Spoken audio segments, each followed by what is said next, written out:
आज की दुनिया में यार वो आदमी के पास कोई इज्जत नहीं है जेकर पास पैसा नहीं है। इज्जत कबर के ओकरे होते जेकर पास पैसा रहती है।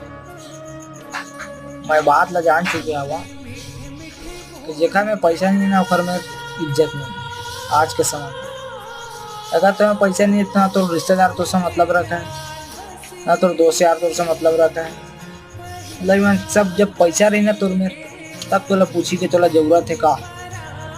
जब तुम्हें पैसा नहीं रही ना तो मंगबे ना, तब वो तोला नहीं देगी। तो बात है यार, जब तुम्हें पैसा रहते ना तो सब आदमी देगा तो यार, तो जब तुम्हें पैसा नहीं रहा ना तो जरूरत है तब मंगबे ना, तब कोई नहीं देने वाला। तो दुनिया यार पैसा की दुनिया है।